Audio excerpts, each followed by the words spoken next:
In today's video we are going to add a additional hinge onto a door.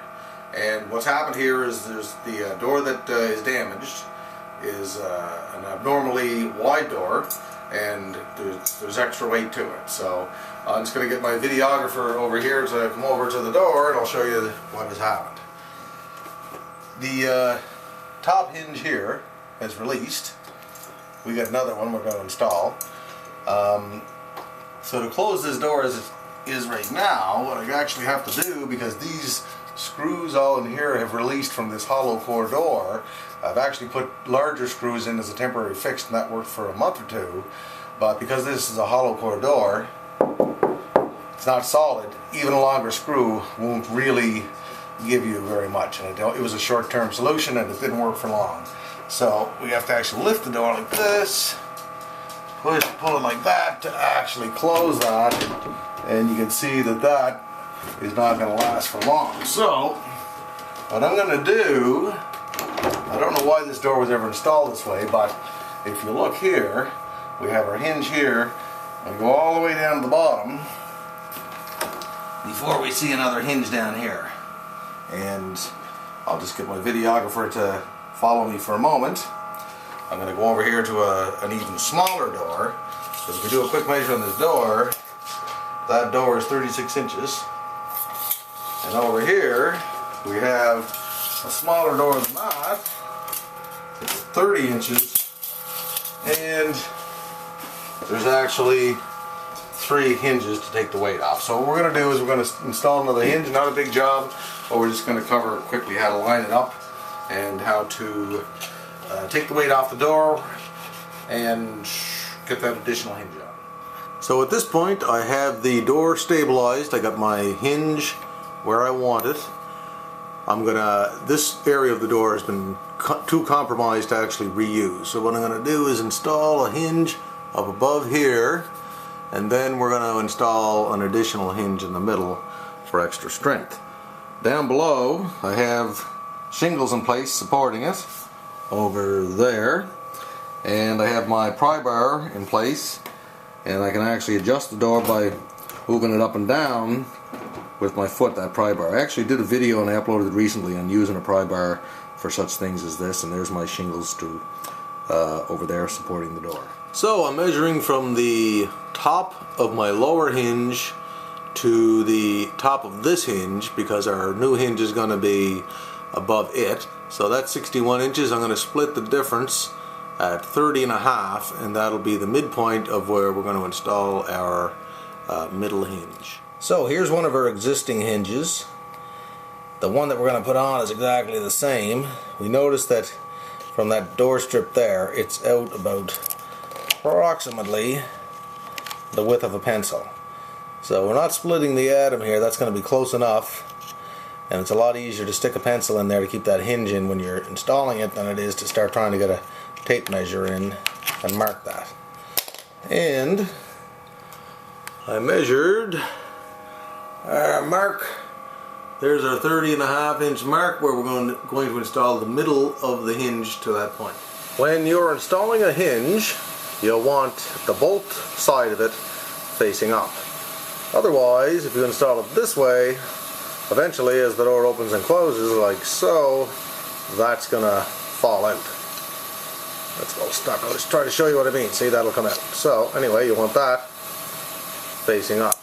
So now that I have my mark where I want to install this hinge, I'm gonna put my pencil there to get us the right distance away.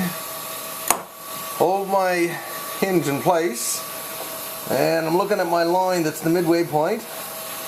Hold it in place like that. Make a little mark there.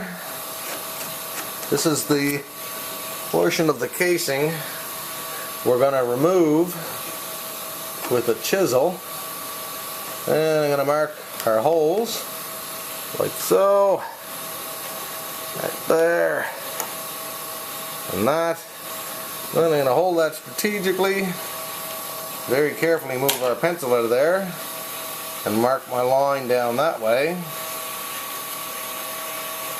And this will make it a lot easier when we're cutting that with the knife and the chisel. Take that out of there, and that's where we're going to want to cut. The screws for these hinges are pretty small, as you can see, so we could take a drill and drill a small hole for our 3 screws in the hinge, but what I'm going to do, just simply because they're so small, is I'm going to take a little finishing nail, center it right where we marked those holes. I actually marked them a little bit better. They weren't very clear. Let's see if I can do this and get around this camera.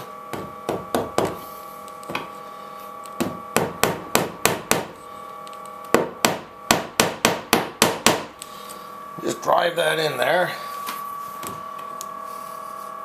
like so. So that'll give us a little bit of something to for the screw to bite into there. I'm going to do that on each of the 3 holes, as I say, without trying not to knock my camera over here. Now, like I said, you could take a small drill bit also, whatever works. Now I'm going to take my knife and just very carefully, watch your fingers and stuff doing this, just start to mark the outline of where we're going to cut out. The first couple times you do it, you're not going to be using much pressure at all. You're really just marking it, so that the next time your knife goes through, it's following what you've already cut. So like so.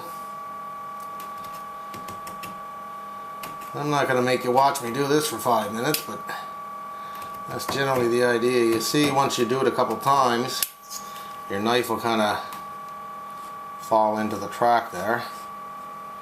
Keep doing that, and then we'll chisel out that section there. So every job you go to do, you find out something that you're going to need. In my case, it's some new chisels. These got wet and rusty, but anyway, I'm just going to mark that right there, the end of the chisel, to where I want to cut out. Clamp that. Give it a couple of taps. Go around like that. And mark out the area that I want to get rid of. Keep doing that. So once you marked your edges out like so, start taking little pieces out, a little bit at a time. See, that's pretty thin with the chisel. This would be way easier if I had a decent sharp chisel, but at any rate, just going to have it in. Move the chisel as you go.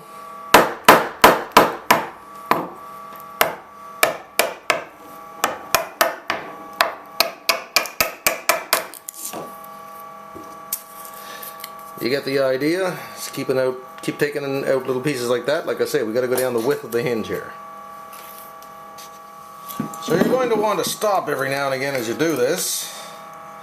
Place your hinge and see how close you're getting, because you don't want to take too much out, then you get another issue. So if I position my hinge there, we're getting close, but I can kind of, as I put some pressure on it, I can tell it's not really in quite far enough. And if I take my level and just lay it over that, I don't know if you can see this in the camera, but I can kind of move my level back and forth, so it's not really flat with the door casing yet. So I'm going to very carefully take a little bit more out of that.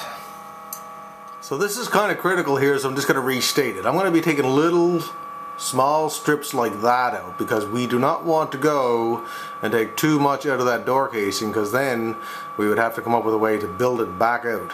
So just go a little bit at a time. Okay, so now I got that where I want it. I hold my hinge in place there, put my level over it, nice and flush there now. I just take my screws and place them in our little holes that we marked before.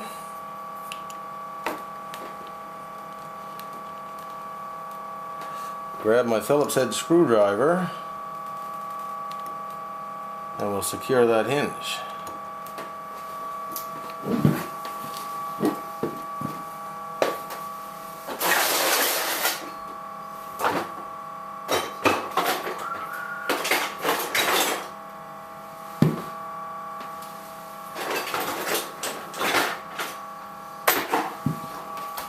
I suppose I should have stopped that camera while I was looking for my screwdriver. Anyway, just start to screw them in. Righty-tighty, clockwise to tighten. Go amongst them like that, get it into place. So, for anyone that likes to catch little bloopers, when I installed this, I did exactly what I'd recommended not to do. I put this bolt on the bottom. So anyway, I flipped that hinge over. So now that that's in place, what we have to do is on the door itself, figure out where do we want to mark this hinge. And if we look down at the existing ones, down here, hopefully you can see this, the distance from that hinge, I tried a pencil, it's wider than that. I just find this easier if you can find something the width. It's approximately the width of this Allen key from the outside of the door. Like I say, you can take your tape measure, whatever, but it can get difficult to get measurements that are small like that. So what I'm going to do is mark that appropriately. I had some difficulties trying to hold the camera while I did this, so basically I just did the exact same thing as what we did in the door casing itself. On the door, marked the bottom, the outside line, our 3 holes for the hinge. Going to be doing the exact same process. I'll drive our little finishing nails in there to give us a guide hole for the screws, and then I'll cut this out with the knife first and then the chisel. So this job is complete. There's our top hinge that I removed from our compromised section of the door casing. That's secure. We go down here. There's our middle hinge that we added that didn't exist before. And there's the bottom one. Just gotta do a little bit of cleanup there. And I'll reach over here, close the door, and everything is working fine. So that's it for this video. Thanks for watching.